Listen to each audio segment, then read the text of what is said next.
News 18 India.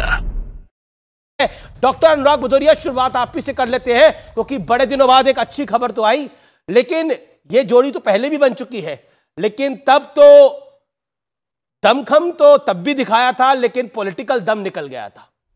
तो इस बार उम्मीद क्यों है? देखिए अमीर जी, यूपी की जनता कर रही है वंदन, हो गया शक्तिशाली गठबंधन।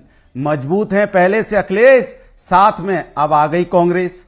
जनता ने अब की किया विचार, जो कहते थे 400 पार, अब की बार उनकी तय है हार। अब कौन बात के डर बा, जब यूपी के लड़कन संग बा। अंत भला तो सब भला।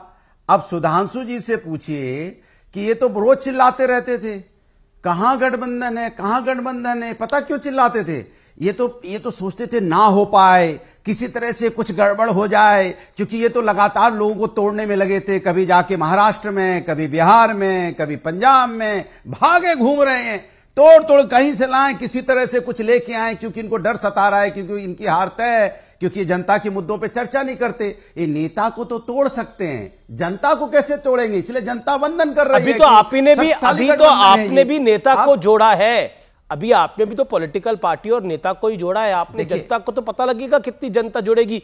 मैंने एक विश्लेषण बताया और मैं चाहता हूं उसके ऊपर आप 30 सेकंड से उस पर विचार करें और इत्मीनान से सवाल को सुने। सवाल यह है कि सपा बसपा का गठबंधन अचूक गठबंधन था। उस गठबंधन का मैं वोट शेयर की बात करूं तो नियरली 40%। वो गठबंधन बीजेपी को 64 सीटें लाने से नहीं रोक पाया।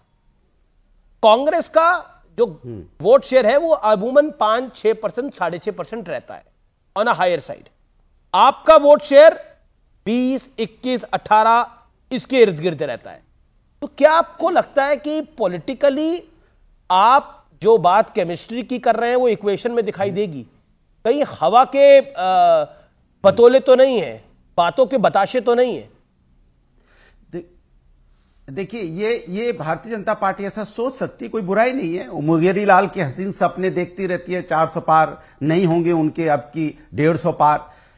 क्योंकि उत्तर प्रदेश में 2022 में चुनाव हुआ था अभी, और समाजवादी पार्टी 36% वोट लेके आई थी और 121 सीटें थी हमारे जो साथियों के मिला के। आज भी हमारे पास 111 सीटें हैं, लेकिन जिन गठबंधन के साथ हम लड़े थे वो अलग लड़े। अब उनकी कितनी सीटें आई हमें बताने की जरूरत नहीं है। तो समाजवादी पार्टी कितनी मजबूत दिन पे दिन होती जा रही है, इसका अंदाजा आप लगा सकते हैं। अब 2022 के बाद पहले आप देखो, अभी एक घोसी का उपचुनाव हुआ, समाजवादी पार्टी जीती वहां पे कम से कम 45,000 वोट से, और सुधांशु जी की पार्टी तो धरातल में चली गई, वहां पे खोजे नहीं मिली। जो समाजवादी पार्टी के कैंडिडेट तोड़ के ले गए थे उसकी जमानत ही किसी तरह से बची है, उनको ही पता होगा। बहुत बड़ी खबर